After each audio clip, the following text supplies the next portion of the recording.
Buenas, buenas muchachos. ¿Cómo les acaba de ir? ¿Qué es de su buena vida? Buenos días, profe. Bien, gracias. ¿Y usted cómo Buenos ha estado? días. Bueno, Buenos bien, días, profe. Buenos gracias. días, profe. Hola, caballero. Don Kevin, don Felipe, don Jason, don Jordan, Sergio, Billy, Kevin, Nicolás, Harold, Sergio, hola. Eh, Dubán, ¿quién me faltó? Andrés, David Caballero, Jordan. Bueno, bien o bienvenidos. Estamos nuevamente acá en esta asignatura. Corroboremos nuestra asistencia, no decía que de pronto nos estemos equivocando de asistencia y no tengamos los lineamientos adecuados, porque es preocupante el tema, que en el momento de sacar las listas tengamos otro concepto. Mi monitor Santiago se encuentra, sí, hola Santiago, ¿cómo te va? Buenos días, profe. Bien, bien. Viejo, te voy a dejar a las 9 de la mañana. Tengo una reunión con el ministerio, la OEI. Entonces te voy a dejar a cargo, te voy a pasar el control eh, para que terminemos la exposición. Eh, entonces, quedamos en esa. ¿Listo, Santiago? Bueno, listo, profe. Bueno, entonces, es que voy a decir, estaba buscando un profesor a ver si me coge la segunda con la exposición, pero podemos ir arrancando.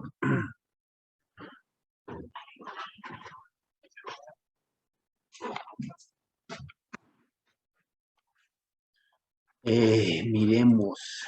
Nicolás Alejandro, buenos días. Oiga, Santiago, Nicolás no volvió, ¿cierto? No, es que él está en la conferencia, profe. Ah, Nicolás, se me olvida. Sí, Bueno, Nicolás. Y creo que ayer le coloqué falla de casualidad. Él tenía una falla. David Alejandro, Presente, profesor. ¿cómo está, don David? Bien, profe, gracias. Don Oscar Santiago.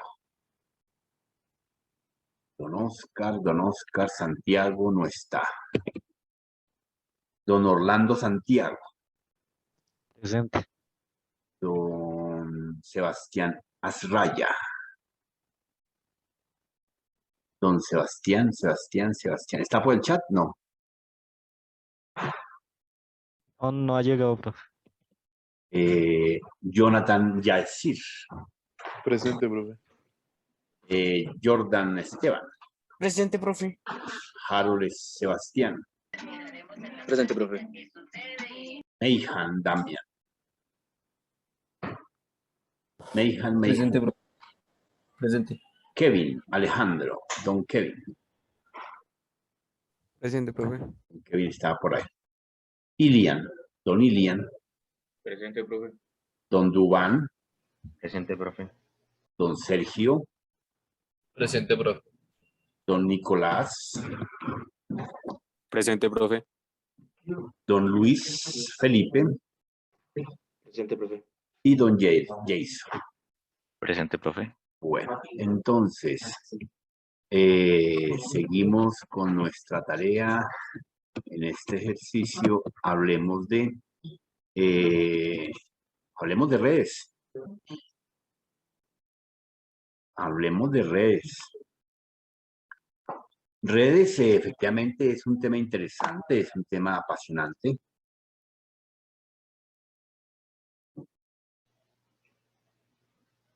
Listo, profe. Ya un momento. Transmita. ¿Redes quedó para mañana o para hoy?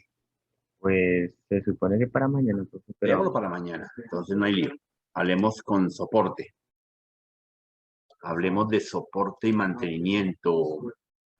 Ayer leí unos temas a ellos dos para que ampliaran, para que tuvieran cómo engordar esa exposición. Espero que lo hayan hecho. Listo, profe. Sí, muy buenos días. Profe, lo que pasa es que se me está demorando un poco en conectar en el Zoom desde el computador. No sé si me puede esperar unos 5 minuticos más. Listo, no te preocupes, no hay lío. Parece que sí, profe, preciso hoy, ahí sí se le dio por molestar. No, es que a esta hora se congestiona bastante porque la red se ocupa al 100% Sí, a ahí me nivel, aparece conectando y no me conecta, profe. a nivel nacional. ¿Estás entrando con otro recurso? Sí, profe, desde el computador, pues era la idea de compartir, pero no O me si quieres carga. me la envías y yo te la presento. O se la Ah, envía listo. a Santiago, como te quede más fácil, como quieres. ¿Con quién estás tú? Con Sergio Ramírez, profe. O se la envía a Sergio, etcétera, etcétera. ¿Ya me Bueno, pues enviaron las ya diapositivas? Sí, hablo con él a ver si puede, ¿vale? el lío. Si quieres me la puedes enviar a mi correo y yo la descargo. Bueno, en este punto, bueno, un tema que nos van a exponer ellos dos, Nicolás y Sergio, pues efectivamente es un tema que ayer iniciamos hablando en la parte de preparación, mantenimiento, soporte y diseño. Realmente es un tema que nos obliga a tener claridad meridiana sobre cómo utilizar, cómo darle una garantía a los elementos que hemos seleccionado, que hemos definido y que hemos justificado y argumentado. Las cosas, los elementos, por ser precisamente cosas, independientemente que tengan un nombre técnico, periféricos, dispositivos de cualquier clase, de entrada, de salida, de almacenamiento, de proceso, etcétera, pues requieren obviamente que siempre estemos al tanto de ellos, como el ser humano. Vuelvo y recalco que recuerden que todo lo que hicimos con los computadores es lo mismo que hizo nuestro creador con nosotros, hacernos a su imagen y semejanza. Y nosotros tenemos que darnos apoyo desde el punto de vista de soporte. Nosotros nos pegamos un duchazo diariamente, mantenemos un aseo higiénico normal, nos vestimos adecuadamente, cuidamos la salud, cuidamos, nos preparamos adecuadamente en el caminar, en no cargar cosas que nos afecten la columna, en tener un descanso de tantas horas para poder recuperar mentalmente las neuronas. Pues creemos que la máquina simplemente es de colocarla sobre el escritorio y 24 por 24. No, hay que mantenerla también con un soporte adecuado de, de soporte y mantenimiento. Y ese Buenos es el... días, profe. Hola Santiago, ¿cómo estás? Qué pena es que hasta ahorita pude entrar porque el computador se está reiniciando. Entonces Tranquilo, me dijeron Santiago, no que te ya preocupes. llamaste a lista. Bueno, ya verificamos, de acuerdo. Listo, profe, gracias. Entonces, ahí está entrando creo que Nicolás, ahora sí. Entonces, eso mismo tenemos que desde la parte de ingeniería hacerle entender a los usuarios que eso no, que a pesar de que es un sistema artificial que hemos inventado y que el hombre ha inventado para la mejora continua en sus tareas y actividades del ser humano, pues tenemos que hacerle un acercamiento. La gente, que igual que, no sé si ustedes han visto que la gente compra un televisor. Voy a hablar de un televisor porque es lo más común en una casa, o una licuadora. ¿Usted han visto que le hagan soporte y le digan, vamos a llevar al técnico para que le haga soporte? Nunca. Es más, ustedes mismos no se preocupan por bajar ese televisor, quitar el polvo, ¿cierto? No destaparlo, ¿sí? Pero si se pudiera destapar al menos la carcasa exterior y soplarlo, sería suficiente. Por eso los televisores terminan teniendo mal uso. No hay que destaparlos cada medio año, ¿no? Ese ya sería un aparato que viene casi herméticamente sellado, pero se filtra el polvo y las diferentes partículas y logran colocarse sobre el centro magnético de cada uno de las tarjetas board de los buses y van haciendo una colisión y el televisor termina perdiendo más tiempo de vida útil que tiene. Como ustedes saben, todos los elementos tienen vida útil, tienen un tiempo de duración, tienen un tiempo de... Una puerta de un carro está preparada para abrirse tantas veces. Entonces, obviamente, 4 millones de veces, 3.000 millones de veces, 100 veces, pero obviamente nosotros no nos damos cuenta de eso. Pero si efectivamente ustedes han cogido un poquito si no suena la puerta de la casa con... No nos preocupamos por echarle aceite. O sea, hasta que el carro no presenta un proceso de recalentamiento, no nos preocupamos en echarle agua o verificar el nivel de líquidos de refrigeración. Por eso las empresas productoras de carros ¿cierto? Han generado un negocio muy pulpito donde nos venden el carro, hasta regalado, pero el negocio no es ese. El negocio es el soporte, el negocio es el mantenimiento, el negocio es que uno lo lleve durante los primeros 2 años, lo lleve cada 3 meses, cada 4 meses, cada tanto, a un mantenimiento preventivo. Y ahí efectivamente exprimen al usuario, ¿sí? Entonces, cada mantenimiento no baja de 300. Si es un carro de alta gama o mediana gama, pues un carro en un mantenimiento baja 300, 500, 600 mil pesos cada visita. Cada visita cada 3 meses, imagínense, pues es un negocio pulpito, entonces supera las ventas de los carros automáticamente. Y más encima, cuando ya se convierte en un proceso no preventivo, sino de cambio, de ajuste y demás, pues los repuestos, la mano de obra, todo eso sube. A una persona le cobran de mano de obra, dicen en la factura, muchas veces sale 500 mil pesos de mano de obra por 3 días.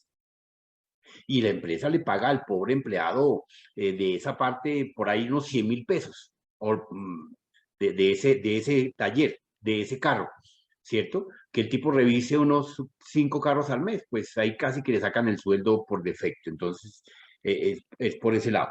Y el carro, pues efectivamente tiene que hacerle cambio de piezas, tiene que hacerle cambio de algunos elementos, renovarle algunos otros elementos. Entonces, el negocio en los computadores pues, todavía no se ha destapado, todavía no se ha generado como que lo llevemos, como que lo hagamos. Claro, todo el mundo quiere convertirse en una persona que destapa la máquina inadecuadamente y le hace soporte. Es ahí donde ustedes pueden vender un poco de conocimiento y sus talentos para poderlo hacer. Cuéntame, Nicolás. Que listo, profe, ya puede entrar Bueno, con el computador, entonces ok. ya puedo compartir. Dale, viejo. Listo, profe, ya permítame.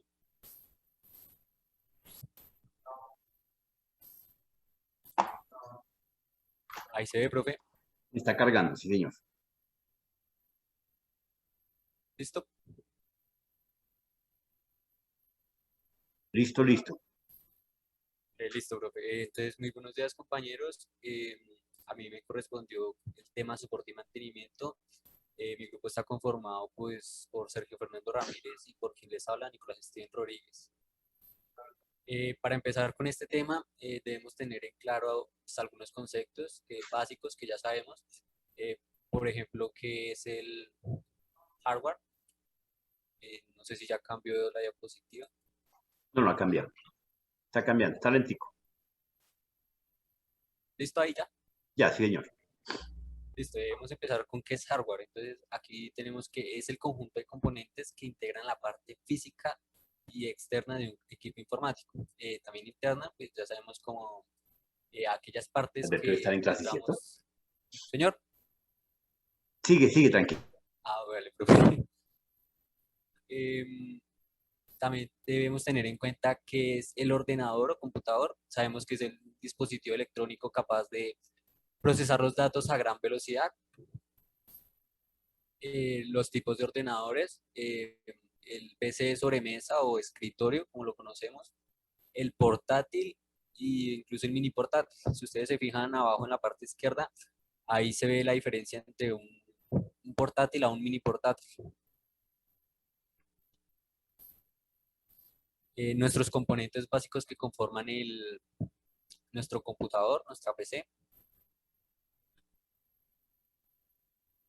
Y ya teniendo claro pues de una vez esto, también los periféricos, nuestros periféricos de entrada y salida, de salida y de almacenamiento. Sí. También tener claro el concepto de qué es software, que es el conjunto de elementos lógicos informáticos que integran Esa un matriz que sistema de presentaste computación. ahí, interesante, desplíguela y descríbala, hijo. Parece inclusive. ¿Cuál está, profe? Sí, señor. Que la describa. Sí, claro. Está muy bueno. Así pues, nuestros periféricos, los de entrada, el teclado, el ratón, el escáner, el joystick, el micrófono, nuestra tableta digital, la webcam, un lápiz óptico y un lector de código. Nuestros periféricos de entrada y salida, la pantalla táctil, el módem, la tarjeta de red, el hub y el switch, y nuestro casco virtual, los periféricos de salida, también el monitor, la impresora, el plotter, el proyector y nuestro altavoz, los de almacenamiento, el pendrive, el DVD o CD, nuestro disco duro, las cintas magnéticas y nuestras tarjetas de memoria. Nuestro concepto de software, que es el conjunto de elementos lógicos e informáticos que integran un sistema de computación. Y ahora sí, teniendo claro lo que es nuestro computador, conociendo todas sus partes, ya podemos entrar en los conceptos de qué es soporte y qué hace mantenimiento.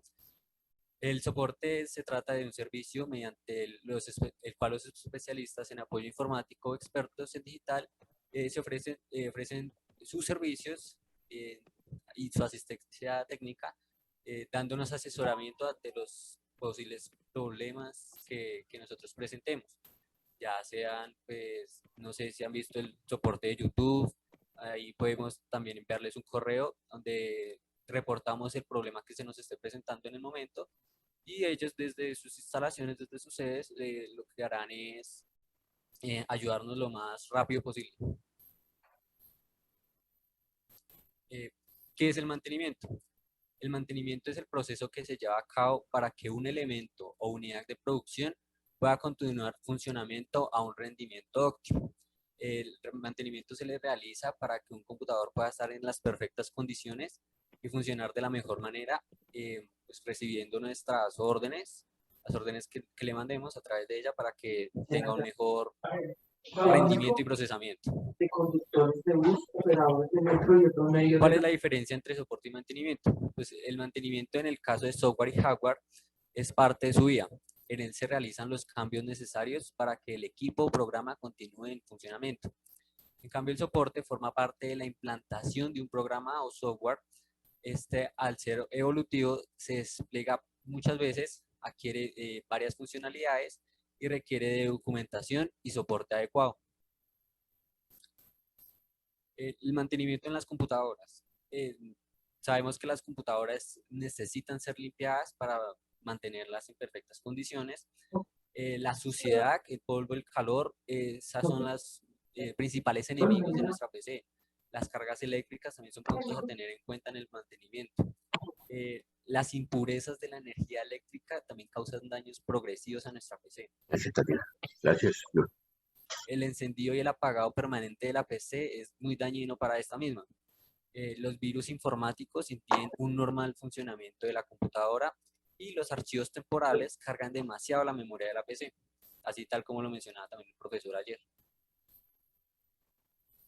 Tenemos 4 tipos de mantenimiento: el mantenimiento correctivo o no planificado, el mantenimiento preventivo o no planificado, el mantenimiento predictivo y el mantenimiento proactivo. Ya vamos a ver cada uno de estos. Este sí les va a hablar mi compañero Sergio. Bueno, gracias. Teniendo en cuenta pues, todo lo que dijo mi compañero Nicolás sobre los tipos de mantenimiento, que son el correctivo, el preventivo, el predictivo o el proactivo. Siguiente diapositiva, por favor.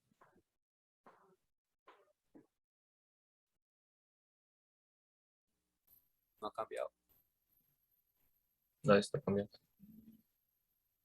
Bueno, mantenimiento correctivo o reactivo. El significado que encontramos a este es: se realiza luego de que con una falla o una avería en el sistema presenta costos por reparación o repuestos no presupuestados. En mejores palabras, este mantenimiento va cuando estamos usando el PC y de un momento a otro comienza a fallar, que va muy lento, que se descarga muy rápido, que en caso que tenemos una PC o una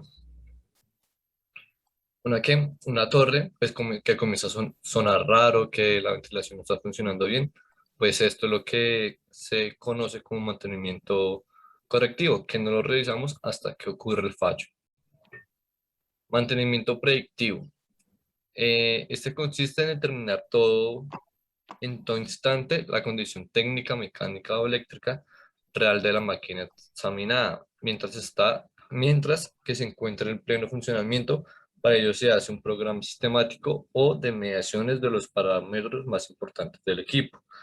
Eso quiere decir que se consiste en determinar o de hacer una pequeña revisión a las partes más importantes de la PC, a mirar su parte mecánica, su parte eléctrica y examinarlas brevemente para ver que esté en su total funcionamiento y que ninguna de estas vaya a fallar en algún momento o averiarse. El mantenimiento proactivo. Este dice que es el mantenimiento que tiene como fundamento los principios de la solidaridad, colaboración, iniciativa propia, sensibilidad o trabajo en equipo. En mejores palabras, estos son los trabajos que se pueden hacer entre compañeros, entre amigos o entre familia, diciendo o cuadrando que cada cierto tiempo entre todos se colaboren para hacer el mantenimiento de una PC o en caso de no entre todos, sino ir rotándose para que sea algo grupal o algo que no solo tiene que ser una persona, sino entre todos. El mantenimiento preventivo o planificado se realiza antes de que ocurra una falla o una avería con la finalidad de mantenerlo trabajando para recurrir a las posibilidades que pueden o ocurrencias de falla. Esto en mejores palabras dice que cada cierto tiempo, de manera adecuada y de manera constante, ir revisando el PC, ir haciéndole mantenimiento, limpiándolo, mirando todas sus partes, que ninguno esté fallando, para así evitar que esto tenga alguna falla o una avería en un futuro y tener un mejor funcionamiento de la máquina.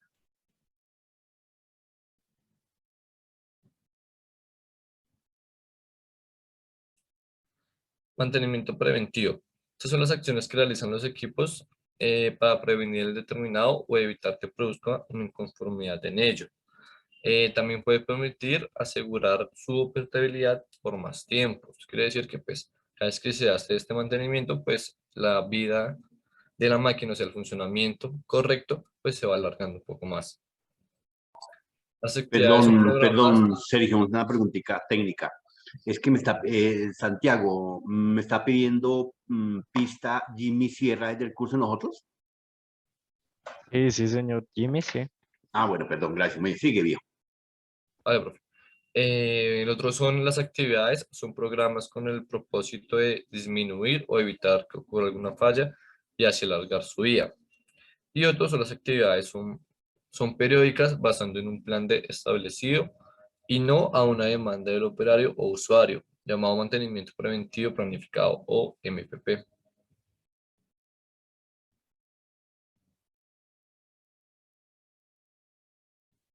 Ya estos los siguientes pasos, pues se los va a contar mi compañero Nicolás. Bueno, estos son los pasos de cómo realizar el mantenimiento preventivo.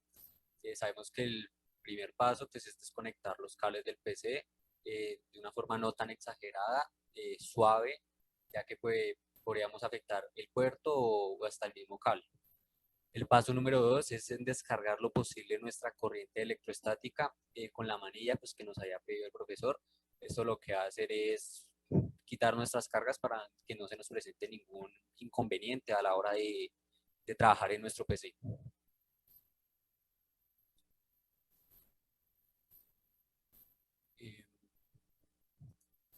Como paso 3, debemos pues, destornillar nuestro PC, tener en un orden nuestros tornillos, saber qué estamos retirando, retirar la tapa de nuestra PC, como paso 4.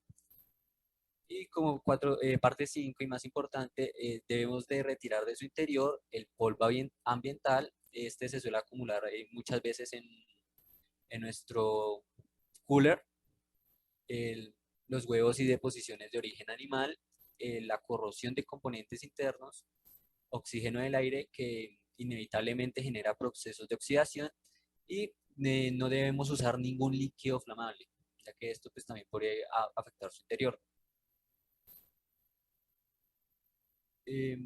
Como les decía, los lugares de mayor acumulación de polvo son generalmente los ventiladores, pues además de conducir el aire polvoriento, generalmente segregan partículas lubricantes que al mezclarse con el polvo crean una capa muy sólida de suciedad.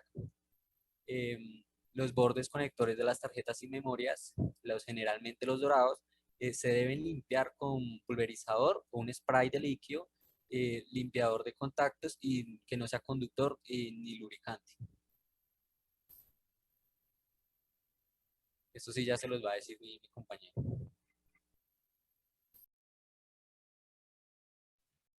Bueno, la limpieza del monitor y la limpieza del teclado. La limpieza del monitor, se les puede inyectar aire por su rejilla sin abrirlo, pues la energía residual que conserva después del apagado lo hace peligroso. Este debería destaparse solo en el caso de necesitar reparación. Entonces, pues como dice, efectivamente, pues el concepto es que se le puede echar aire a través de las rejillas para el cual evita que se sobrecaliente la pantalla, pero esto también puede ser un poco peligroso. Lo mejor es destaparse en casos debería destaparse solo en casos de necesitar reparación. Es mejor, entonces, en el caso de limpiarlo, pues con mucho cuidado con el tipo de, por la rejilla, con el aire. La limpieza del teclado. Se voltea boca abajo y se inyecta aire entre sus teclas para retirar el polvo y cuerpos extraños. No es necesario retirar las tapas de las teclas del PC para lavarlas. Su reposición genera bastantes fallas mecánicas. Se puede limpiar pasando entre ellas un pañuelito húmedo con jabón líquido. Pues efectivamente este, ya sea para portátil o sea para teclado separado, pues la limpieza es muy básica, que se puede hacer con un trapito o también con aire, pues para efectivamente para quitar el mugre o las sobras que nos queden dentro de las teclas y obviamente por debajo, por eso se recomienda darle la vuelta. La limpieza del mouse. El mouse es un elemento recolectivo de polvo y suciedad. La bolita arrastra continuamente el polvo y partículas pequeñas de la superficie donde se desplaza y se va acumulando en los rodillos del interior, alterando su coeficiente en fricción. Esto ocasiona que el mouse no responda a movimientos suaves, quedándose pegado o funcionando a saltos. Pues aquí en meras palabras, pues todos sabemos que el mouse también es de las partes más importantes o de los elementos que más coge suciedad. No solo pues porque es el que está en constante movimiento, sino que es el que cogemos con nuestras manos, que pueden estar llenas de bacterias o llenas de comida, polvo, etcétera. Entonces sí se recomienda como que de vez en cuando pasarle un trapito húmedo y tener mucho cuidado con la bolita del medio. Limpieza la superficie exterior del PC y periféricos. Esto ya se los va a dar mi compañero. Listo. Para esta se recomienda utilizar una tela humedecida en jabón líquido, ya que los equipos de cómputo usualmente se ensucian por el polvo ambiental y el contacto con las manos de los operadores. No se recomiendan los disolventes o alcohol para limpiar cubiertas, carcasas o gabinetes de PC y periféricos por su acción abrasiva y disolvente. Sabemos que estos PC, estos puertos también suelen ser muy eh, delicados a la hora de hacerles un mantenimiento. Usualmente, pues a veces, si llegáramos también a desconectar algo de la parte que conforman la tarjeta madre, estos dejarían de funcionar. Por eso nos dice que al momento de hacer mantenimiento, ninguna parte se debe hacer con mucha fuerza, ya que pues todo se debe tratar con su brochita de una forma muy suave. Así pues como lo practicamos también en la universidad. Los programas, el software. Considerando la devastadora acción de códigos malignos que hay, ya sea el virus, los programas espías, las publicaciones o sitios web así pornográficos, etcétera, es necesario revisar periódicamente el disco duro con herramientas antivirus y anti-spyware. También es importante que debemos instalar un cortafuegos conocido como el firewall para evitar el ataque de intrusos a través de los puertos abiertos en el PC. Esto lo que va a hacer es mantener nuestra PC a salvo de hackers, que ya sabemos que nomás con darles un solo clic, igual que acá en el Zoom, ustedes, por ejemplo, yo les puedo dar la opción a ustedes de que manejen mi mouse, el puntero, estando ustedes desde allá. Entonces ya sabemos que dándole así sea un solo clic a un anuncio o algo, ya nos podrían estar hackeando, que lo hacen de distinto plano, que no lo vemos y no lo sabemos, ya es otra cosa. Pero sí pueden estar sacando información de nuestra PC o incluso esto se puede notar viendo cuando se pueda manejar solo o cuando el computador empieza a estar de una forma mucho más lenta. Para eso son importantes entonces estos antivirus, los programas que se encargan de limpiar y mantener a salvo. En resumen, pues el buen funcionamiento del computador dependerá de la organización, de los antivirus, de la limpieza, de instalar tan solo el software necesario, instalar un solo antivirus, pero actualizándolo una vez por semana como mínimo, y instalar un programa de firewall.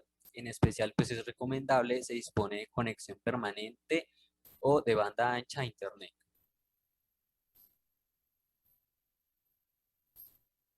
Las ventajas del mantenimiento preventivo. La confiabilidad. Los equipos operan en mejores condiciones con seguridad, ya que se conoce su estado y sus condiciones de funcionamiento. La disminución del tiempo muerto. El tiempo de parada de equipos, máquinas por causa de fallas disminuye. Por lo tanto, el costo asociado a la paralización también disminuye. La mayor duración. Los equipos e instalaciones tendrán una mayor vida útil. El menor costo de las reparaciones. Ya sabemos que al haber menos fallas, el presupuesto a las reparaciones pues disminuirá. Listo, esto sí ya se los expliqué, compañero. Bueno, las actividades del mantenimiento preventivo. Inspección periódica del equipo, tanto el funcionamiento como la seguridad. Esto quiere decir que, como ya había explicado anteriormente, cada cierto tiempo, cada ciertos días o semanas, como ustedes lo prefieran, hacer una inspección del equipo, tanto de su funcionamiento como de sus partes. Se inspecciona la temperatura adecuada, el nivel de combustible o de refrigerante, ausencia de ruidos, fugas de aceite, etc. Ajuste o sustitución de piezas, las que presentan desgaste o deterioro, incluso cuando estas no muestran signos de descompostura. Puede ser el recambio de suministros de un equipo como la tinta de una impresora o el aceite de un torno. Precisamente queremos decir que cada vez que hagamos esta reparación y veamos que una pieza tal vez no está dando o sea, físicamente no tiene su mejor aspecto, que está fallando, que está, no sé, suelta o algo por el estilo, lo mejor sería hacer un reemplazo. O en caso que no puede, pues hacer un mantenimiento e intentar hacer el reemplazo en la siguiente limpieza o en la siguiente mantenimiento que le hagan. Las limpiezas de partes internas son de los ventiladores y de toda la parte que por acción del medio ambiente se impregne de polvo u óxido. Pues obviamente es que cuando abramos la máquina, pues tener mucho cuidado con todo el polvo y todo eso, con todo lo que lleva interno, como es el ventilador, el disco, la tarjeta y pues todo aquello que nos hace funcionar nuestro PC. Lubricante de ejes de bocinas de bronce, lo cual puede ocasionar el trabado del mecanismo móviles. Realmente como lo dice el punto, pues es lubricar. Lubricar aquellos ejes de bronce, pues para que esto tenga un mejor trabajo y pues se pueda mover con mayor facilidad. Y la calibración de mecanismos de ejes y de sensores. Siguiente. Bueno, aquí podemos ver del mantenimiento preventivo, se puede separar como en dos grupos, que es el físico, que es todo lo que está orientado hacia el hardware, y el lógico, que es todo orientado hacia el software. Obviamente el hardware sabemos que tenemos el teclado, el mouse, la impresora, o eh, todos aquellos objetos o equipos que nos ayudan a la funcionalidad completa de nuestro PC. Y lo lógico que ya sería del sistema Windows o las aplicaciones que tengamos en nuestro computador. También hay que tenerles cierto mantenimiento, que es de actualizarlos, que es mirar el antivirus, que mirar que las cosas que no necesitan los computadores, pues para que también tenga un gran trabajo y una gran vida de uso.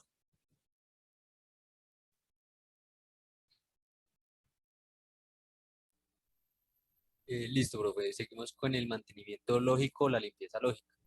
Este es el trabajo realizado en el disco duro con la finalidad de mejorar el rendimiento general del sistema operativo y también debe ser realizado cuando el sistema operativo presente una notable reducción de su rendimiento. Pues como ya lo veníamos hablando, es mejor prevenir, ya sabemos con los antivirus, que tener que presentar estas fallas.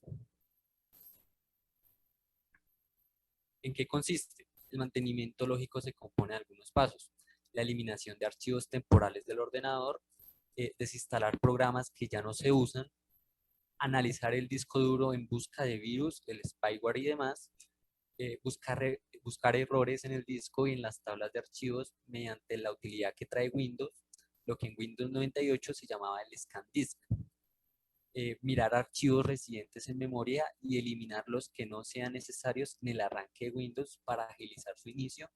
Y por último, desfragmentar el disco duro. Estos también son factores que ponen en riesgo o peligro a nuestra PC, lo cual es el calor excesivo, la presencia del polvo, los campos magnéticos, las ondas electromagnéticas, los problemas de suministro eléctrico, agua y agentes corrosivos, también grasa, producto de ambiente con poca ventilación. ¿Qué hacer en estos casos? En caso del calor excesivo, es instalar un ventilador adecuado en la fuente de alimentación o añadir un ventilador auxiliar o limpiar ya el que ya existe. También instalar un disipador de calor, conocido como el cooler, ajustar el diseño del cassette para obtener mejor ventilación, instalar un dispositivo sensor de temperatura o vigilar el existente, y por último, hacer funcionar dentro de un rango seguro a 15 a 30 grados centígrados. En el caso del polvo, retirar periódicamente el polvo del interior del PC y de las tarjetas de expansión. El periodo de entre limpiezas es aproximadamente de 1 año en el hogar y 6 meses en una oficina, aunque esto está sujeto al lugar donde se encuentra instalado nuestra PC. El lugar donde más se acumula polvo es por los ventiladores de la fuente de alimentación o el cooler, así como dentro de las disqueteras. En el caso de los campos magnéticos, son fuentes generadoras, los imágenes para sujetar notas en armarios archivadores, el sujetador de clics de papel, que es un imán, el soporte para sujetar papeles para un proceso con una sujeción magnética, un desarmador magnético, la pantalla CRT, tubos de rayos catódicos del monitor, y los campos magnéticos producen pérdida permanente de datos en los HD y disquetes. En caso de las ondas electromagnéticas, las interferencias electromagnéticas, que son las interferencia cruzada o la interferencia de radiofrecuencia, los ruidos de alimentación, los transitorios, sobretensión y subtensión, y sin ninguna tensión, pues un apagón, y también las mismas descargas electrostáticas. Evitar agua y otros líquidos, derrames del operador, estos afectan fundamentalmente al teclado. Utilizar cubiertas plásticas flexibles y transparentes sobre el teclado, todo esto con tal de protegerlo. Las inundaciones, en caso de que esto sucediera, deberíamos desmontar el computador y limpiar las tarjetas, limpiando sus contactos y conectores del borde. La corrosión, estos son agentes corrosivos: sudor, salado, grasa corporal en las manos, el agua, el ácido sulfúrico y hasta la misma sal. Y también tener cuidado con aquellas goteras que se nos presentan. No siendo más, profe, ya acabaríamos nuestra exposición y no sé si podríamos presentarle un pequeño video. Listo, Nicolás, dale.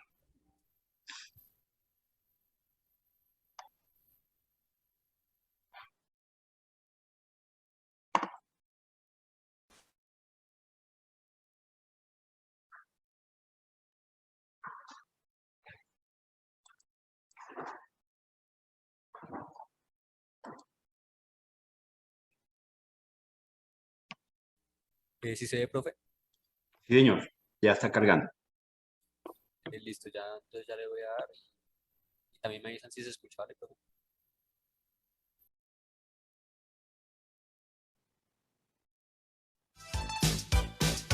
Sí, perfecto.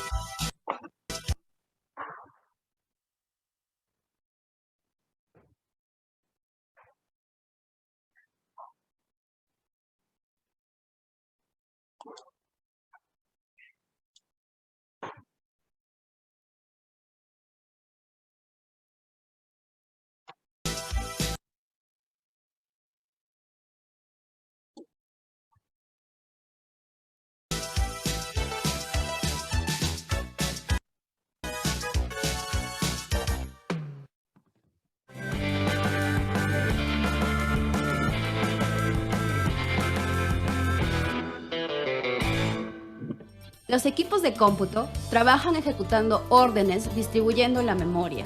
Con el tiempo ocurren errores en el disco duro. Los datos se desorganizan y las referencias se vuelven obsoletas. Estos pequeños problemas se acumulan y ponen lento el sistema operativo. Las fallas del sistema y software ocurren con más frecuencia y las operaciones de encendido y apagado se demoran más. Cuando sucede esto, es necesario realizar un mantenimiento.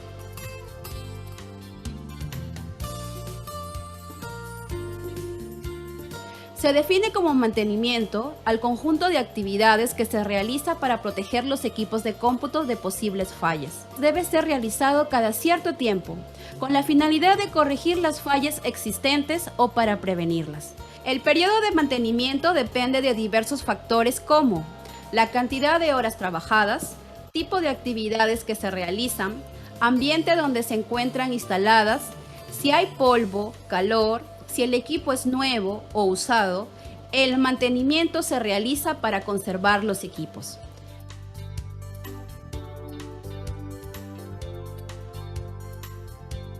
Con la finalidad de satisfacer la demanda de técnicos, el CENATI ha implementado la especialidad de soporte y mantenimiento de equipos de computación para que durante la formación el alumno desarrolle sus competencias para cubrir las exigencias del mercado. El técnico en soporte y mantenimiento de equipos de computación es un profesional polivalente que está formado para instalar, poner en funcionamiento, operar, interconectar y dar mantenimiento aplicando normas y especificaciones técnicas.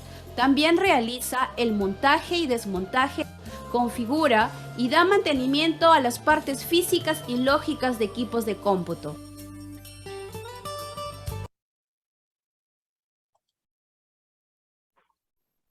Listo, profe. Ahí pues lo dejamos hasta esa parte para explicar en sí lo que era la acción de soporte y mantenimiento. Y listo, profe, ya no siendo más. Perfecto, perfecto. Bueno, viejo, entonces, bueno, realmente Hola, Mónica, ¿cómo estás? con este tema, Pues ahí vamos. ya ¿Cómo has les estado? comparto pantalla.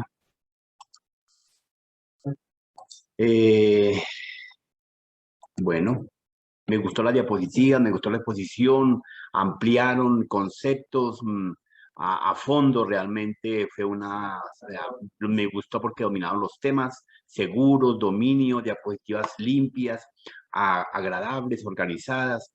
Su equipo como tal preparó la clase, preparó la exposición, sincrónicos, no tuvieron tuviesen, pues obviamente esta es la calificación. Cierra. ¿Listo? Vale, profe, muchas gracias. Ahí está. Entonces, lo felicito, me gustó bastante la exposición. Estuvo adecuada. Por ahora, entonces, como ya hemos visto, les iba a correr un video de mantenimiento, pero ya estuvimos en una muy buena práctica adecuada. Entonces, les voy a correr a través de Santiago un video sobre el sistema operativo que creo que ustedes muy pocos conocen. Se llama Linux. Me interesa que entren en ese rol, en ese conocimiento. Comparte pantalla, Santi, ya que terminamos. Córrelo para que lo vean. Hacemos un pequeño análisis sobre este video, sobre este ejercicio que es bastante interesante. Agrándala en el cuadro inferior. No, pero no te salgas. Si eres un amante del mundo de la tecnología, como seguramente lo eres, por eso estás en este canal, has escuchado el término Linux. Es más, muy probablemente utilizas Linux en tu computadora. O incluso si no utilizas Linux en tu computadora, lo estás usando quizás sin darte cuenta. Pero ¿qué es Linux? ¿De qué se trata? ¿Por qué es tan importante en el mundo de la tecnología? ¿Y por qué probablemente lo estés usando sin darte cuenta? En este video voy a intentar responder todas esas preguntas para que tú entiendas de una vez por todas qué cosa es Linux y de qué se trata, y cuando alguien te pregunte sepas qué responderle. Así que comencemos. Vamos a comenzar por la parte histórica. Ese señor que ven ahí se llama Linus Torvalds y es el creador de Linux, pero el asunto no es tan sencillo. Hay que remontarnos a más de 10 años atrás de la creación de Linux, en la década de los 80, cuando Richard Stallman estaba creando un sistema operativo completamente libre. Él crea todo un movimiento llamado software libre, del cual ya hablaremos en otro video. Pero en resumen, el software libre se refiere a que la gente debe tener la capacidad de poder leer el código fuente de los programas y poder modificarlo según sus necesidades. Eso iba en contra de las creencias privativas de que el código es propiedad de una empresa, de que hay propiedad intelectual. Entonces Richard Stallman quiere crear un sistema operativo completamente libre al que él llama GNU o GNU. Pasaron 10 años, el proyecto seguía avanzando, pero aún no tenía el kernel. El kernel es como el motor. Imagínate el motor de un auto. Es como que Richard Stallman construyó todo el auto y aún no tenía el motor. Sin el motor no avanza. Es el núcleo del sistema, el kernel. Es quien hace las conexiones entre el software y el hardware. Le faltaba un kernel y por esas épocas Linus Torvalds, ya para el año 91 más o menos, estaba creando como un proyecto para sí mismo. Incluso lo puso en una lista de correo diciendo que esto no va a ser algo grande, esto es simplemente un hobby, un experimento, pero estaba creando un kernel. A ese kernel le llamó Linux, que viene de su nombre Linus con la X de Unix. Unix era un sistema operativo del cual se basaron muchos otros sistemas. Pero como a Richard Stallman le faltaba el kernel, se juntó el proyecto GNU y el proyecto Linux para crear el primer sistema operativo libre. Pero hay que tener en cuenta claramente que Linux como tal no es un sistema operativo. Linux es el kernel, Linux es el núcleo. Piensa en el kernel como un motor. Con un motor tú puedes hacer andar una motocicleta, un auto, un tren, un avión. Es decir, que el motor te puede servir para distintos vehículos. Es algo así. Linux es un kernel y se puede usar en distintos entornos. Pero el proyecto GNU Linux es el más importante de todos estos. Tanto el proyecto GNU como el proyecto Linux vienen de Unix.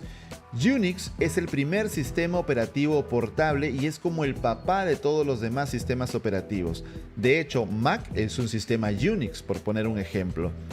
¿Por qué Unix es tan importante en el mundo de la tecnología? Porque fue el primer sistema operativo que se podía instalar en diversas computadoras. En aquellos tiempos las computadoras eran muy diferentes. Entonces eso hizo que Unix fuera tan importante y se empezaran a crear muchos sistemas derivados basados en el diseño de Unix. Uno de ellos fue el proyecto GNU de Richard Stallman.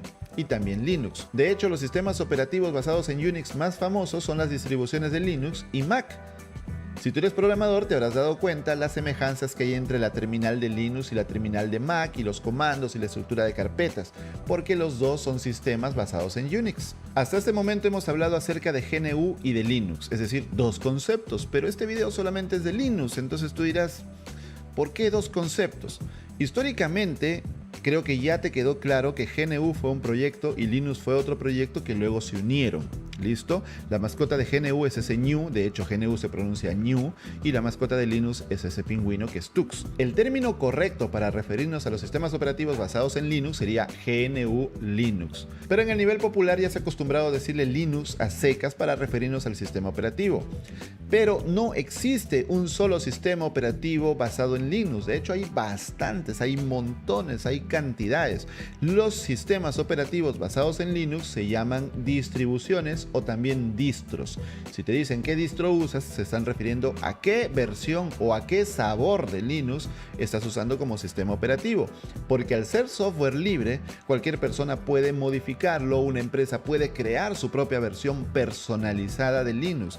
Eso es lo fantástico de Linux. Pero esta gran ventaja a su vez se convierte en una desventaja. ¿Por qué? Porque ocurre fragmentación. Es decir, existen tantas versiones y existen tantos sabores de Linux que Linux lamentablemente nunca ha podido establecerse con fuerza en el escritorio. ¿Qué cosa es el escritorio?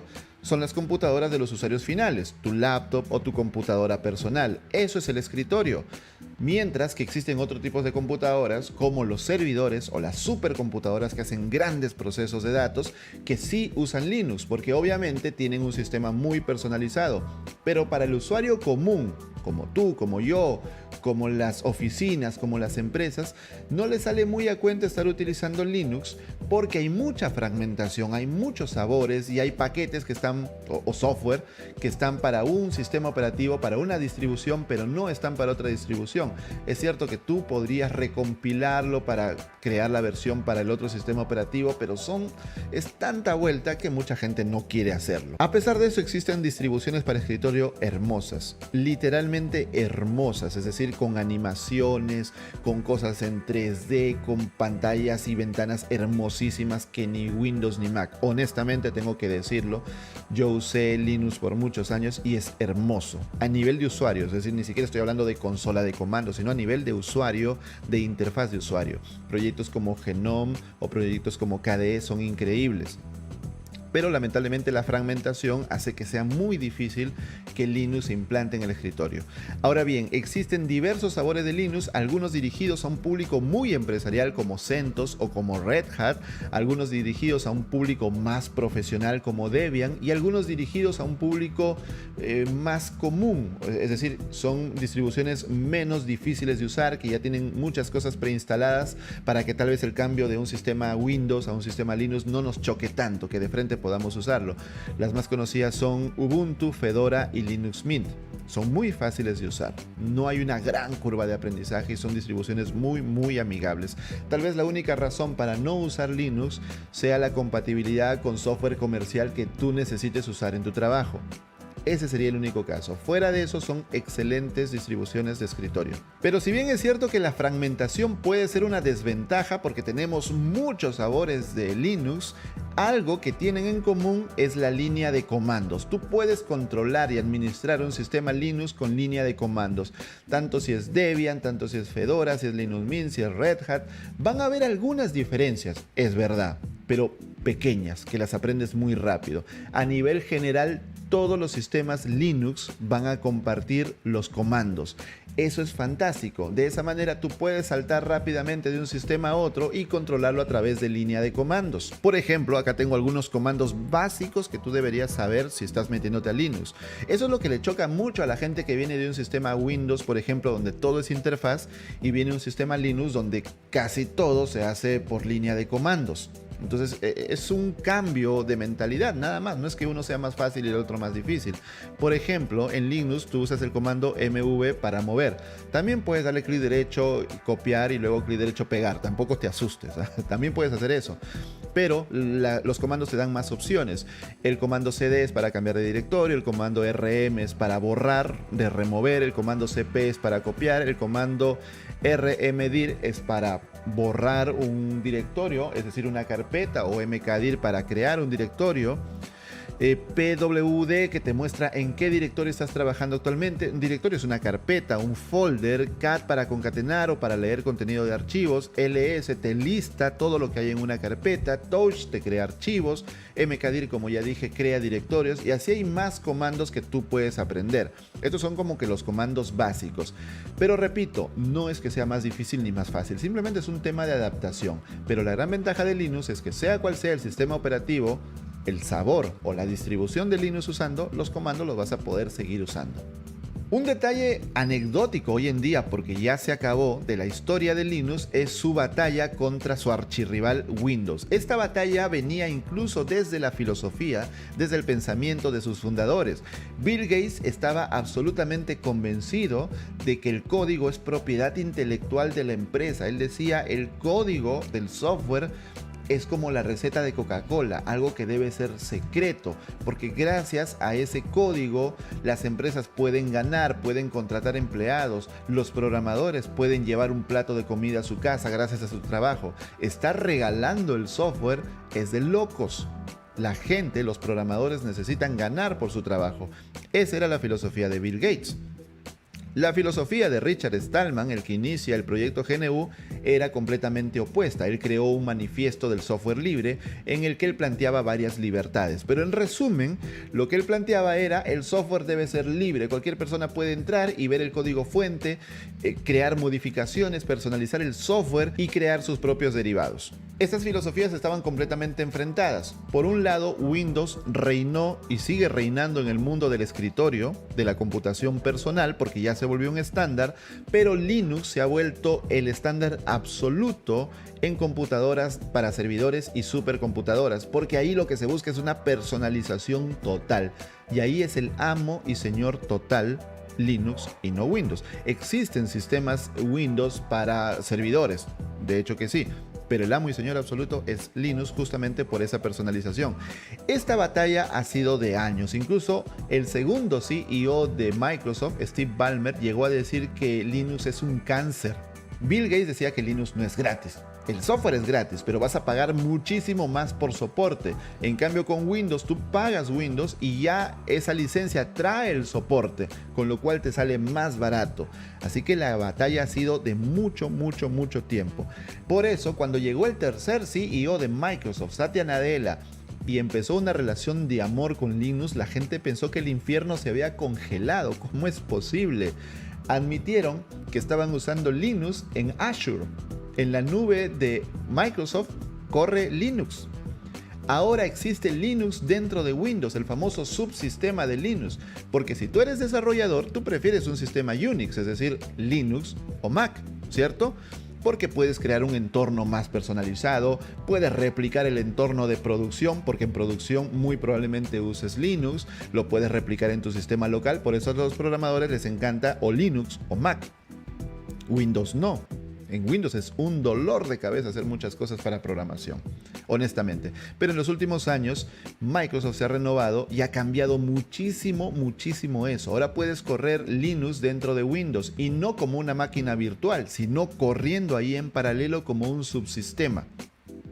Increíble. Y por último, Microsoft es el mayor contribuidor al software libre, miren GitHub, y es el mayor contribuidor al kernel de Linux. Así que esa batalla de Windows versus Linux hace tiempo que se murió. Y si tú estás repitiendo que Microsoft es el demonio, que es malo y no sé qué, es que has vivido atrapado en el tiempo, en una cápsula del tiempo atrapado en los años 90. Sal de esa cápsula del tiempo de una vez. Como dije hace un momento, Bill Gates decía, Linux es gratis, pero en soporte vas a gastar mucho más billete que con Windows. Con Windows compras Windows y ya tienes el soporte. Y es que ese es el negociazo de Linux. Si tú alguna vez has dicho, pero si Linux es gratis, ¿dónde está el negocio? ¿Dónde está el business? Porque de algo tienen que vivir. La gente no vive de caridad, la gente no vive de buenas intenciones. El soporte. Recuerda que Linux es altamente personalizable. Entonces, si una compañía necesita una solución muy personalizada, existen empresas que le van a dar ese soporte. Los desarrolladores pueden crear módulos o programas muy personalizados o dar soporte a empresas. Y ahí es donde se mueve muchísimo billete. De hecho, la empresa que más billete mueve en el mundo de Linux es Red Hat. Red Hat da soporte corporativo a empresas gigantescas. Canonical con Ubuntu Server también da bastante soporte a empresas. Ahí está el dinero. Y mucho dinero. Otro dato interesante de Linux es que está en Android. Cuando se empezó a hablar de que Google iba a hacer su sistema operativo para móviles, o sea, estoy retrocediendo bastantes años en el tiempo, yo me acuerdo, porque era el tiempo en que decíamos, este va a ser el año de Linux, este va a ser el año de Linux, y nunca llegaba el año de Linux. El año de Linux era una broma para decir, este año Linux va a tener fuerza en el escritorio, y nunca llegó ese año, y nunca va a llegar. Hasta Linus Torvalds llegó a decir eso, que nunca va a llegar. El punto es que cuando se dijo que Android, el sistema operativo para móviles de Google, está basado en Linux, dijimos, ok, no llegó el año de Linux en el escritorio, pero va a llegar el año de Linux en los móviles. ¿Y qué creen? No llegó, porque Android es propietario. Y tú te quedas como, ¿what? ¿Cómo va a ser propietario si está basado en Linux, que es software libre? Tú no puedes usar software libre y luego licenciarlo. Es que Android y Linux comparten el kernel. De hecho, Linux es un kernel, Linux no es un sistema operativo. Eso ya lo sabes después de ver este video. Entonces, sobre ese kernel se han construido diversas capas propietarias. Lo único que tiene Android de Linux es el kernel. Por eso es propietario. Y mencionando, por ejemplo, la pelea que tuvieron con Huawei por culpa de Donald Trump, Huawei no puede usar Android completamente.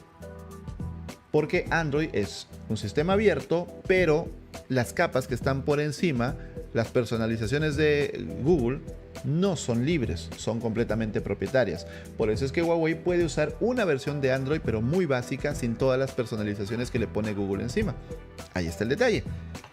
Entonces no, lamentablemente tampoco en móviles llegó el año de Linux. Pero en los servidores y en las supercomputadoras, Linux es el amo y señor absoluto. No hay nadie a su nivel. Los servidores, ya sabes que son esas computadoras donde almacenamos los datos, donde se procesa la información, donde está la nube. Las supercomputadoras, en cambio, son computadoras gigantescas con un poder de procesamiento que te vuelves loco, te caes de espaldas. Acá lo tengo anotado. La número 1, la supercomputadora número 1 del mundo, tiene 2 millones de cores. Si tú creías que con 8 núcleos tenías una computadora súper potente, eso no es nada. Esta tiene 2 millones de núcleos y 148 petaflops. ¿Qué cosa es un petaflop? Es un billón, es decir, 1 millón de millones, un billón con B, 1 billón de operaciones por segundo. Tiene 148 billones de operaciones por segundo. Es una monstruosidad y usa Linux. Todas las supercomputadoras del Top 500, hay una lista en internet que se llama Top 500, puedes ir a buscarla. Todas usan Linux, absolutamente todas. Hasta hace unos años era como que 490 del Top 500. Hoy por hoy son todas, absolutamente todas. Llegados a este punto, espero que te quede muy claro la enorme cantidad de oportunidades laborales que existen si tú aprendes Linux. Por ejemplo, como desarrollador, tus entornos de desarrollo podrían replicar a los entornos de desarrollo de producción, tener espejos y poder configurarlos correctamente, lo que no pasa en sistemas Windows. Y no es por hablar mal de Windows, porque Windows está trabajando muy duro en el subsistema para corregir esto, pero directamente en Linux tú tendrías un entorno de desarrollo como necesitas. Por otro lado, la seguridad, por dos lados. Uno, por la seguridad misma del sistema operativo. Linux tiene un sistema de permisos y una seguridad mayor que otros sistemas, aunque tampoco es infalible. Por muchos años se decía, no, que en Linux no necesito antivirus, que Linux es mejor, que Windows es una porquería, la clásica guerra entre Windows y Linux. Pero a Linux se le han encontrado muchísimas vulnerabilidades, tampoco vamos a cerrar los ojos. Pero es que es un sistema operativo, es tecnología, cualquier tecnología es propensa a fallar. Pero de hecho que tiene una capa de seguridad mayor. Pero también puedes utilizar Linux para aprender sistemas de seguridad, para dedicarte a la seguridad informática, porque la seguridad informática va más enfocada a servidores que al usuario final. Y ahí es donde debe configurarse toda la seguridad de las aplicaciones y de los datos. Por otro lado, sabiendo de Linux, tienes trabajo asegurado como administrador de sistemas, administrador de servidores y en el mundo del cloud computing, porque el cloud computing y las empresas más grandes como Azure, GCP o AWS, que de hecho tenemos cursos de cloud computing en EDTeam si tú quieres aprender, usan Linux. Así que conociendo Linux, es más, es obligatorio conocer Linux si quieres dedicarte al cloud computing, a la administración de sistemas o incluso a la seguridad informática. Es obligatorio. Así que ahí tienes razones para aprender Linux sí o sí. Y de hecho, si quieres aprender Linux, definitivamente el lugar adecuado para ti es EDTeam. Puedes entrar a ed.team/cursos/Linux, donde un experto en la materia te va a enseñar todo el mundo de Linux, cómo conocerlo a fondo por dentro, su estructura de carpetas, los comandos, cómo configurarlo, cómo administrar un servidor Linux correctamente. Te invito a entrar a ed.team/cursos/Linux para aprender Linux hoy mismo con el mejor curso. Espero, como siempre, que este video te haya gustado, que este video te haya enseñado algo nuevo, te haya aportado algo nuevo a tu carrera profesional, y te invito, como siempre, a visitarnos en nuestra página web ed.team, donde vas a conocer gente apasionada por la tecnología, así como tú, y vas a encontrar los mejores cursos de tecnología para que seas un mejor profesional y mejores tus oportunidades laborales. Yo soy Álvaro Felipe, te espero en nuestra página web y cuéntame en los comentarios de qué otro tema del mundo de la tecnología te gustaría que conversemos. Hasta la próxima. Chao.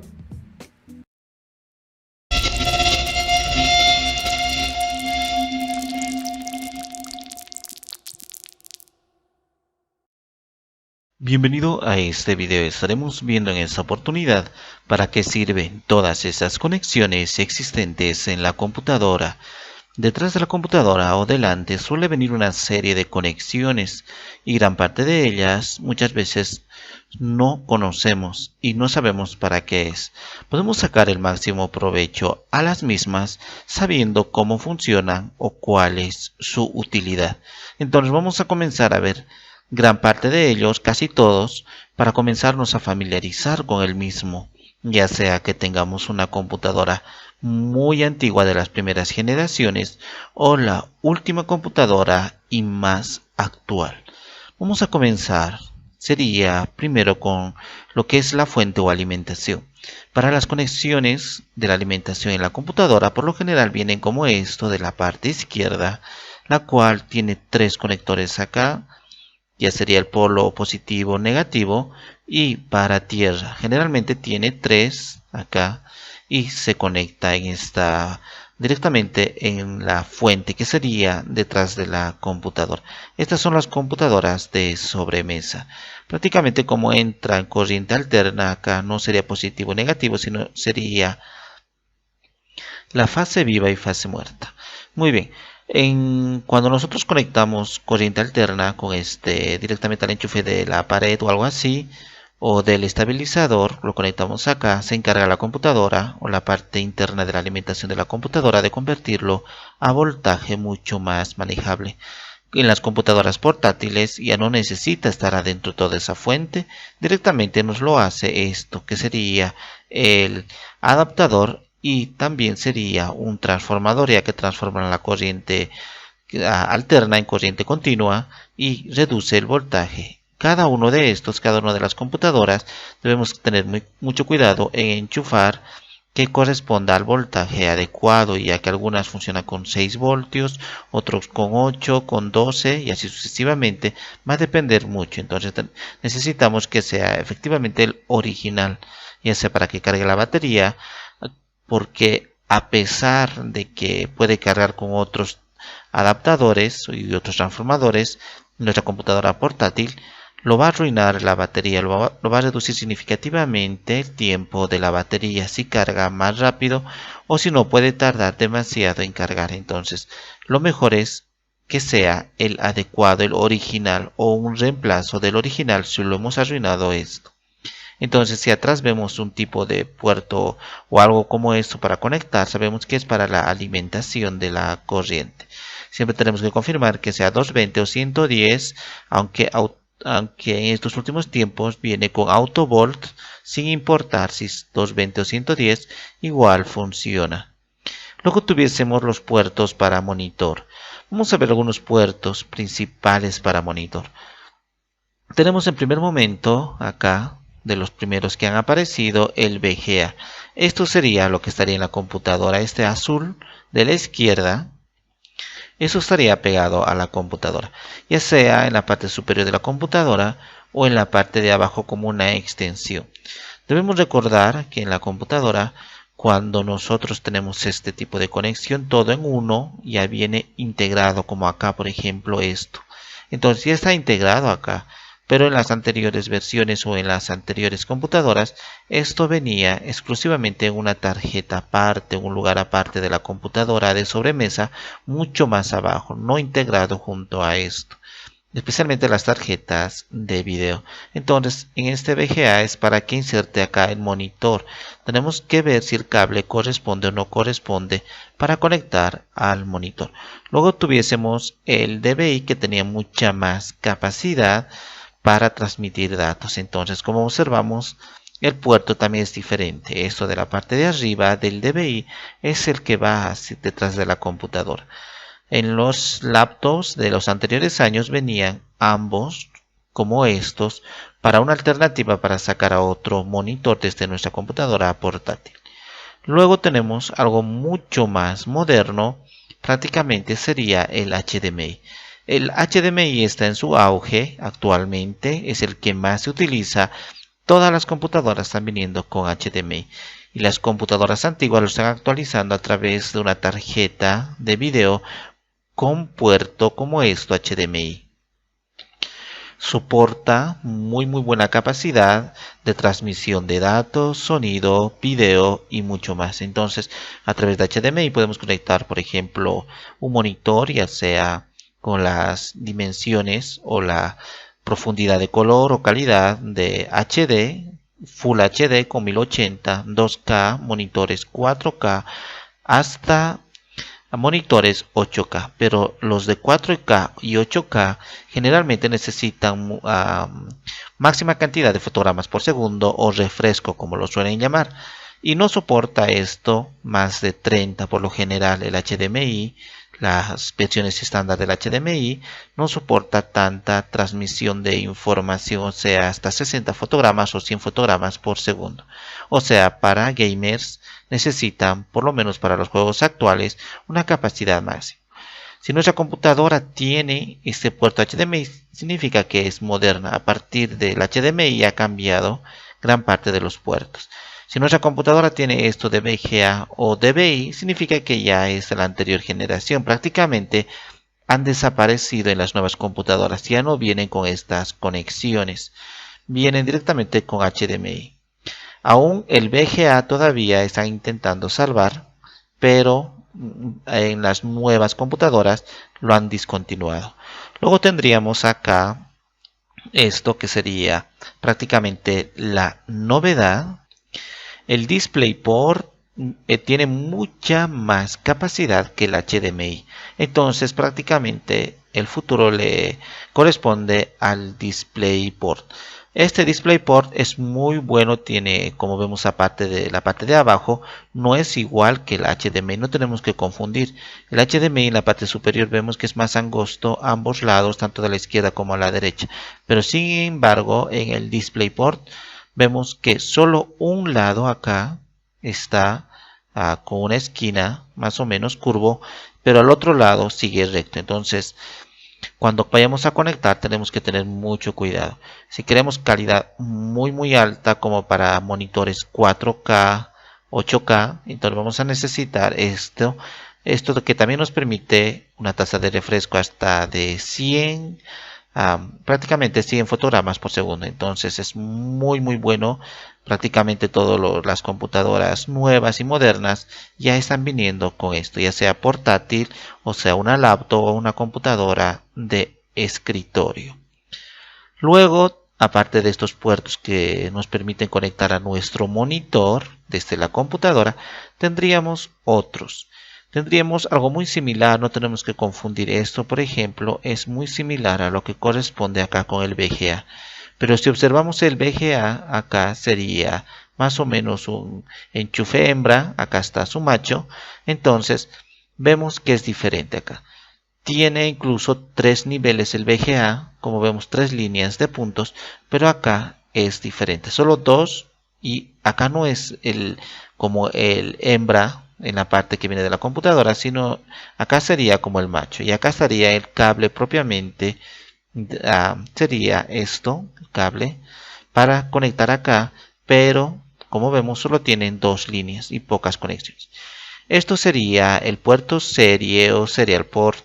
También vemos en la parte derecha con más claridad. Este serial port es un puerto en serie, o sea una interfaz de comunicación de datos digitales frecuentemente utilizados por estas computadoras y por los periféricos que vayamos a necesitar, o sea, ya sea que podemos sacar de acá para la impresora u otras cosas, ya que transmite información bit a bit enviando un solo bit a la vez, en contraste con el puerto paralelo que enseguida vamos a ver, que envía varios bits simultáneamente. Esto era un puerto de los antiguos modelos del teclado y los módems. Entonces, eso también lo han discontinuado, pero si vemos en nuestra computadora, podemos conectar acá los teclados que teníamos anteriormente o algunos módems para conexión, por ejemplo, en red u otros. Entonces, esto nos permite la transmisión de información. Veamos muy claro para no confundir con el puerto VGA. Entonces, esto sería para más transmisión de datos, y también ya no están viniendo las computadoras con estos puertos. Luego tendríamos el puerto game o para joystick, como vemos es un amarillo característico. Y también no debemos confundir con estos anteriores, acá con el puerto serie o con estos como el VGA. Este VGA es mucho más pequeño. Esto del joystick es mucho más grande, también son 2 líneas y esto sirve, incluso podría servir también para monitor de alguna manera.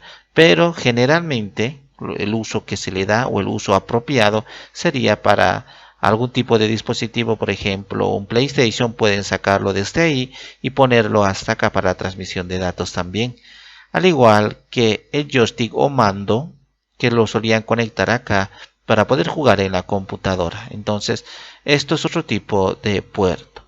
Luego tendríamos un puerto paralelo.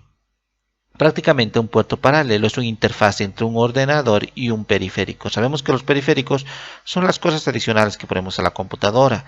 Puede ser una cámara, una impresora, puede ser prácticamente cualquier cosa que vayamos a agregar adicionalmente. Entonces esto sirve para ello, para transmitir esos datos. El puerto paralelo transmite la información también byte a byte, es decir que los 8 bits de datos que forman un byte, viajan todos ellos juntos. Un ejemplo de esto del uso sería para las impresoras. Las anteriores impresoras venían con esto. Como observamos es mucho más largo, mucho más ancho esto para que ingresen. Y en la parte derecha observamos que sería esto el macho de conexión. Esto viene en la parte de la computadora. Y tendríamos de 25 pines, 50 pines y 68 pines. Como observamos son muchos los cables realmente, o sea los pines con los cuales se van a conectar.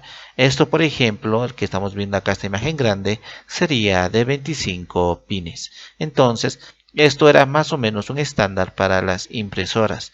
Pero no solo para las impresoras, sino también podíamos conectar cualquier otro dispositivo, o sea paralelo, o sea un elemento adicional a nuestra computadora. También esto lo están descontinuando porque actualmente lo están haciendo a través de USB.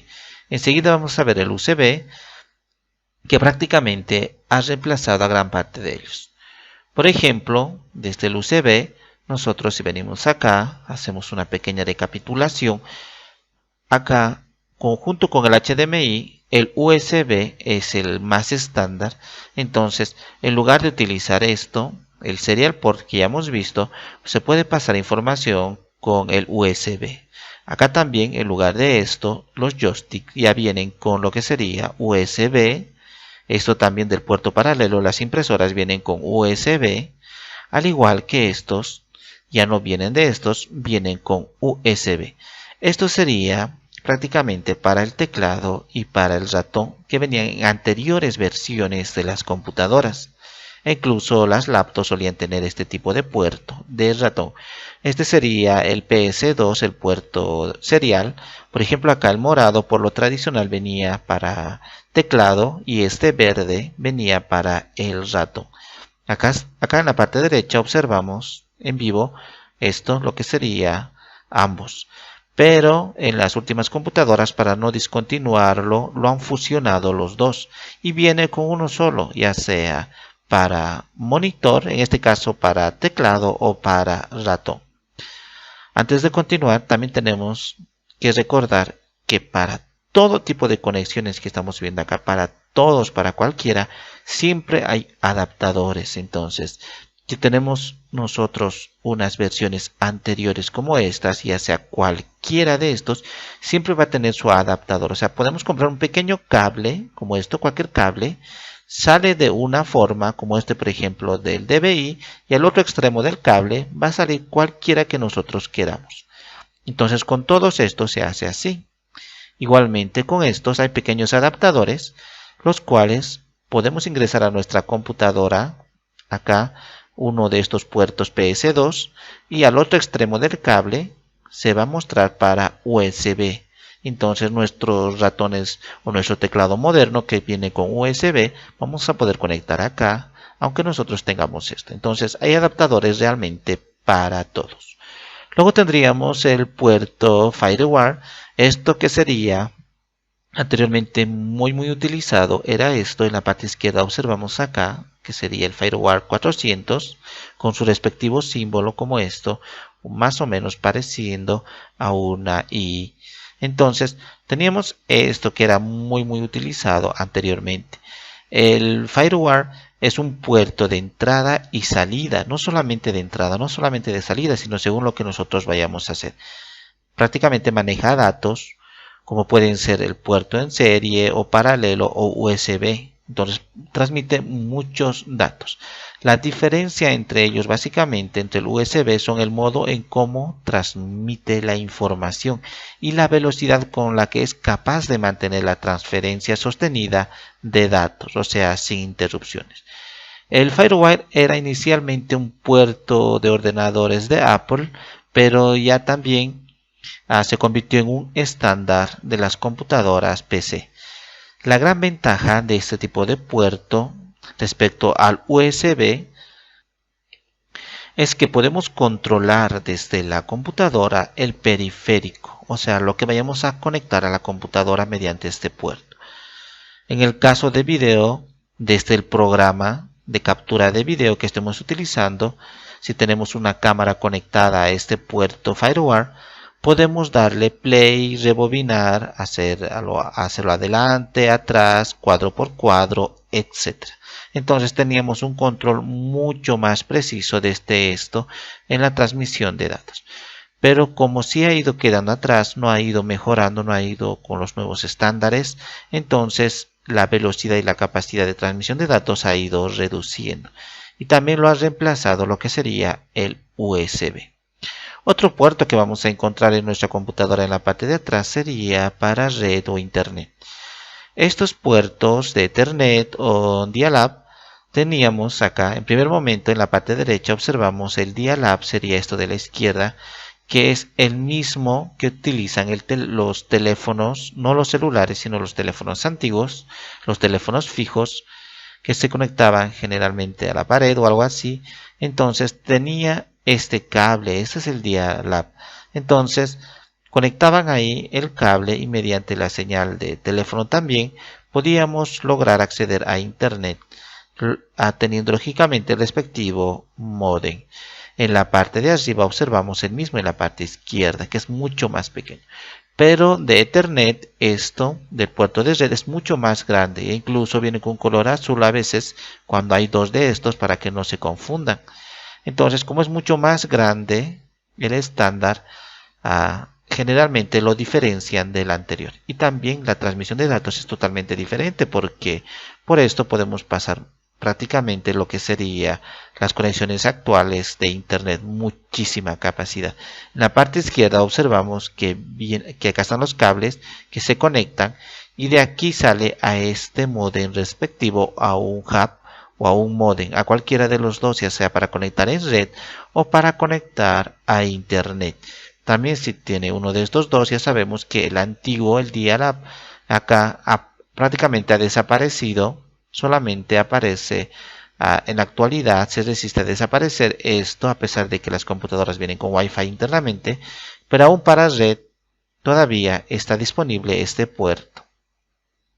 Luego tendríamos las extensiones más o menos o las tarjetas que suelen utilizar para agregar más funcionalidades a nuestra computadora. Muchas computadoras que compramos ya vienen con estas extensiones, ni siquiera notamos que es algo adicional o extra en nuestra computadora. Primero tendríamos el Wi-Fi externo, como observamos acá, no viene con una tarjeta interna, sino viene una tarjeta adicional y colocamos nosotros dentro de la computadora.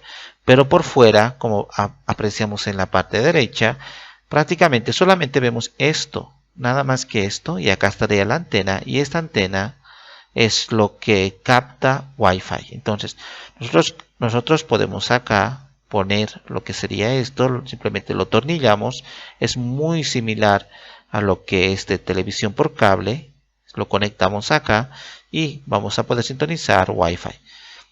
Luego tendríamos capturadora de televisión acá o video. En la parte izquierda observamos que tenemos acá este pequeño elemento que es prácticamente para televisión por cable, este coaxial que solemos utilizar, y en la parte derecha tendríamos para el ingreso de video acá el amarillo, y audio, el que sería el blanco y el rojo. Entonces también podemos capturar video, podemos grabar de la televisión lo que estamos nosotros viendo, y vamos a tener el software respectivo para controlar. Entonces, si vemos estos puertos, estos tradicionales, vamos a saber que prácticamente es para video. En la parte derecha observamos que tenemos algunos con muchas más características, como el video compuesto. Acá en la parte derecha tendríamos más o menos para las señales analógicas y señales digitales. Entonces también es una extensión muy parecida a lo que sería de televisión por cable. Acá sobresalido estos elementos. Luego, aparte de ello, de video tenemos para capturar audio. En un principio hemos observado que prácticamente el audio acá ya viene integrado en estas placas, en las últimas computadoras de escritorio, ya viene todo integrado. Acá, como observamos, está la combinación de este puerto tanto para el teclado como para el ratón. Acá estaría el USB, acá estaría el VGA, acá tendríamos también el DVI, acá el USB 3.0, el HDMI, acá tenemos lo que hemos dicho ahorita para internet, el Ethernet, acá tendríamos también USB, pero este es el 2.0, no es el 3.0, que sería el azul, que enseguida vamos a ver. En la parte derecha tendríamos de audio, este es audio digital, esta especie de cuadradito, y esta sería salida de audio, pero acá estaría 5.1. Entonces, regresando a nuestra ilustración, podemos apreciar acá que si tiene estos tres, por ejemplo, ya son tradicionales, tendríamos uno para micrófono y dos para parlantes. Ya sabemos que los parlantes estéreos, uno es right y otro es left, izquierda y derecha. Entonces conectamos a través de estos tres. Pero si nosotros, aunque actualmente ya viene integrado también en nuestra placa, viene con audio 5.0 como estamos observando acá.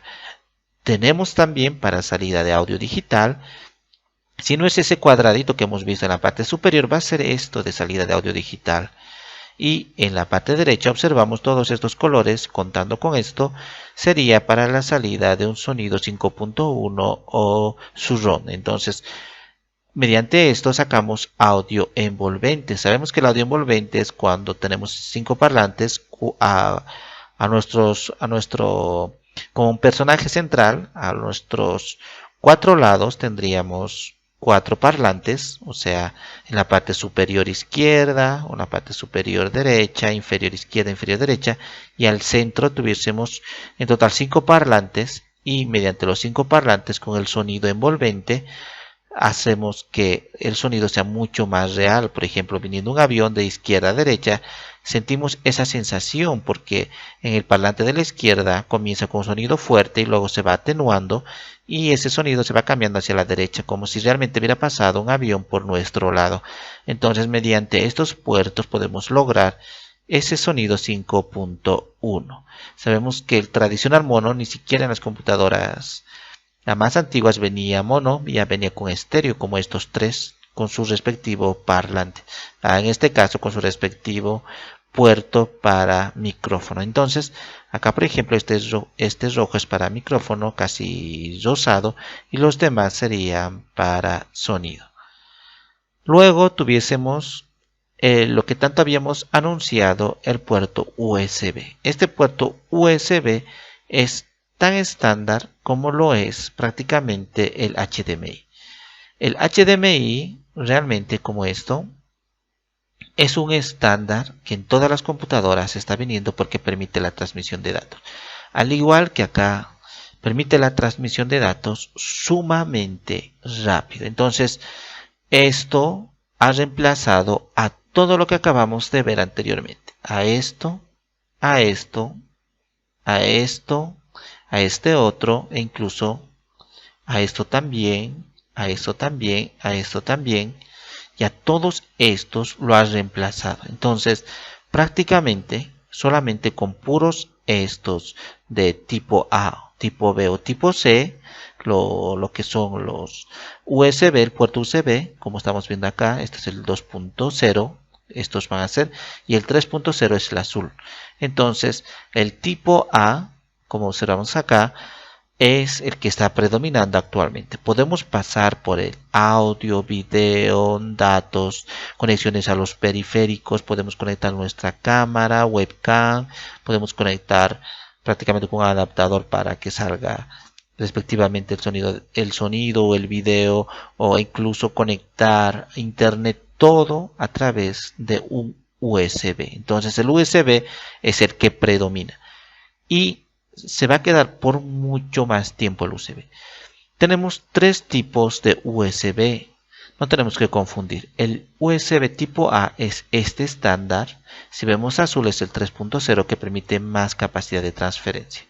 Si vemos negro es normal, es el 2.0 y no tenemos que confundir, es el mismo tamaño, la misma disposición, la misma cantidad de conexiones, todo. Entonces prácticamente es lo mismo. Por interno, por la diferencia de USB 2.0 y 3.0, estaríamos hablando más que todo de las capacidades internas, más allá del dispositivo. Esto es USB tipo A.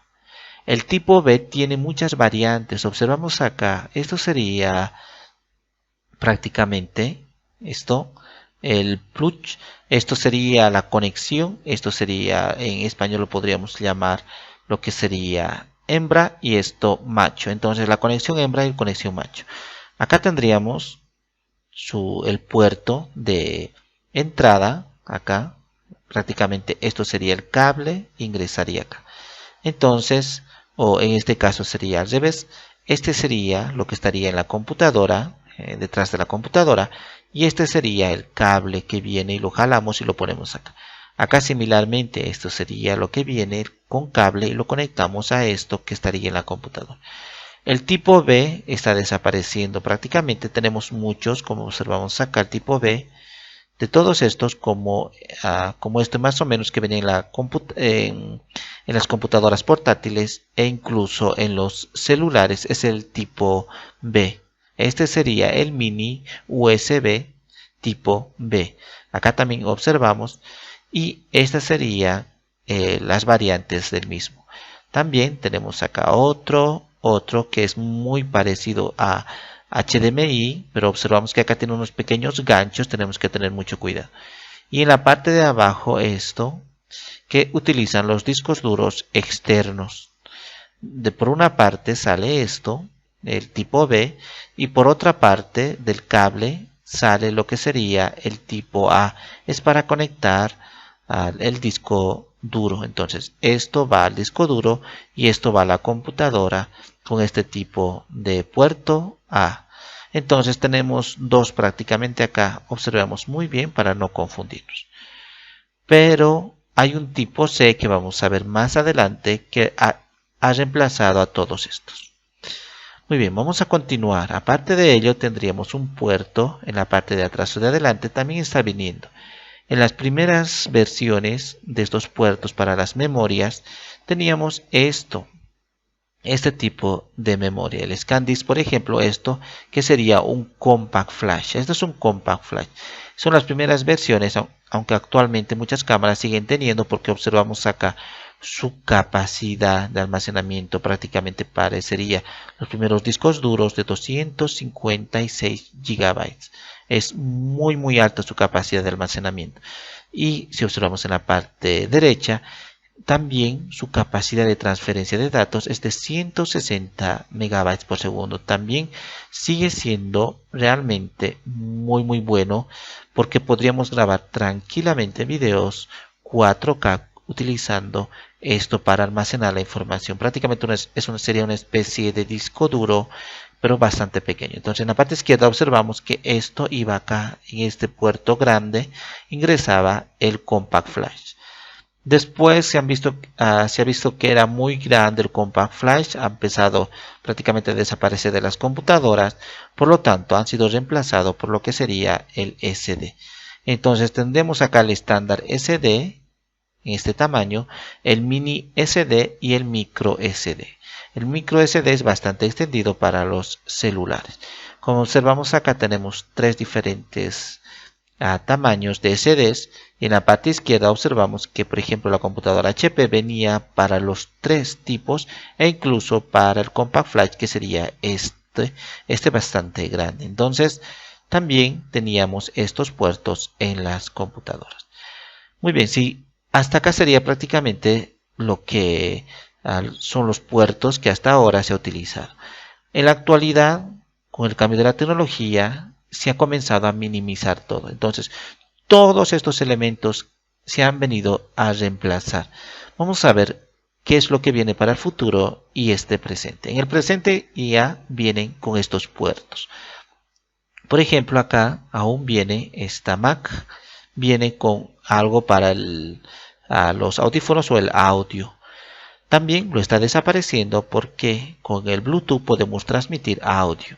Acá tendríamos para una tarjeta también, similares a estos que hemos visto, tendríamos para ingresarlo acá. También está desapareciendo, ya no va a venir. Y acá tenemos cuatro puertos USBs, como hemos visto acá. Y estos USBs que tienen la capacidad, independientemente de eso, ya depende de la computadora.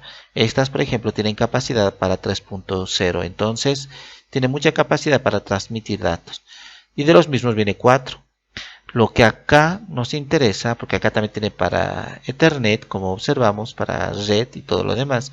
Lo que nos interesa acá es esto, es un USB tipo C. Acá hemos visto tan solamente tipo A, que es esto, y tipo B. Aquí tendríamos el tipo C, y esto es lo que nos llama mucho la atención, porque prácticamente los nuevos dispositivos van a venir solamente con esto. Entonces, observamos que tiene dos de esos. El Thunderbolt, esto 3.0, con el que viene actualmente las computadoras Mac. Esto sería una computadora de escritorio, por eso viene con varias conexiones en la parte de atrás. Pero si observamos acá, por ejemplo en la parte de abajo, solamente viene en la actualidad con ese USB tipo C. Entonces ya no tiene nada de esto, no tiene nada de esto, ni de esto, ni de esto, absolutamente nada de todo lo que hemos visto. Las nuevas computadoras solamente tienen el USB tipo C. Mediante esto se puede transmitir todos los datos. Por ejemplo, para conectar, acá ni siquiera necesitamos este Ethernet. Sabemos que internamente la computadora ya puede venir con Wi-Fi. No necesitamos de audio, puede sacar mediante Bluetooth. No necesitamos para tarjeta como esto SD, como hemos visto acá, para nada de esto, porque puede sacarlo a través del USB tipo C. Ni siquiera necesitamos el USB tipo A, en este caso tipo A, porque tendríamos el tipo C. Entonces, en la parte de abajo, esta es una computadora portátil. Como observamos, en la computadora portátil solamente viene con el tipo C. ¿Y cómo vamos a hacer si nosotros todavía contamos con periféricos o con teclado antiguo o un teclado o un ratón que tiene un USB como esto de acá, el tradicional? ¿Cómo podemos conectar a esto si no viene nada acá? ¿Cómo podemos conectar audio, video, red? Todo eso, ¿cómo podemos conectar si solamente tiene esto? Significa que las computadoras vienen con esto y dentro de las conexiones que nos posibilita el tipo C ya está internamente, o sea, dentro de ese puerto ya tiene dispuesto todos estos que hemos visto. Entonces, tranquilamente, si nosotros, todos los dispositivos en el futuro prácticamente van a venir con esto. Ya está, ya es una realidad, pero los nuevos dispositivos que están fabricando, como los teclados, ratón, los monitores, todo van a venir directamente con esto. Y si queremos ampliar e incluso tener acceso a estas otras cosas, simplemente compramos un adaptador como esto, y ese adaptador acá viene toda la vez, como observamos, para HDMI. Todo esto simplemente se ha conectado a un solo puerto tipo C. Y de ahí, como transmite todos los datos que hemos visto, entonces también podemos aprovechar, y aquí está internamente en ese mismo puerto, todo esto para HDMI, para la extensión del mismo Thunderbolt.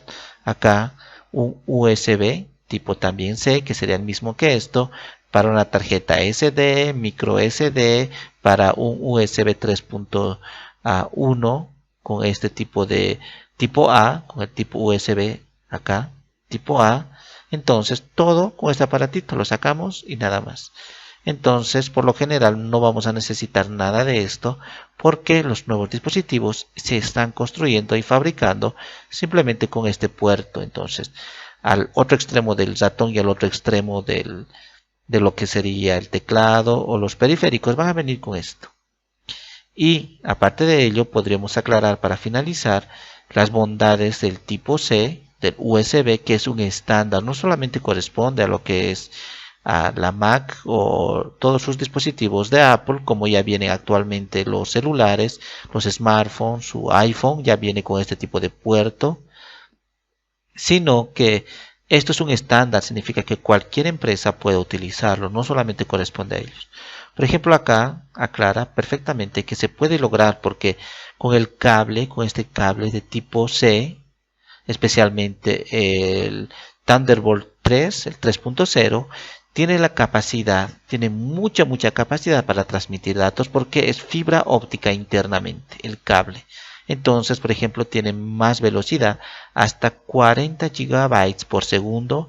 Tranquilamente podemos ver, como observamos acá, para monitores 4K, incluso 8K. También la transmisión de energía hasta 100 watts y también acepta muchos protocolos, como vemos acá, DisplayPort, PCI Express, USB, acá, o el mismo Thunderbolt. Entonces, acá tenemos todas las bondades. Así que las próximas computadoras que vayamos a comprar van a venir solamente con esto y no tenemos que preocuparnos y pensar en todo esto. Pero hemos visto y sabemos que si nosotros tenemos todavía una computadora, ya sabemos para qué sirve cada una de las conexiones.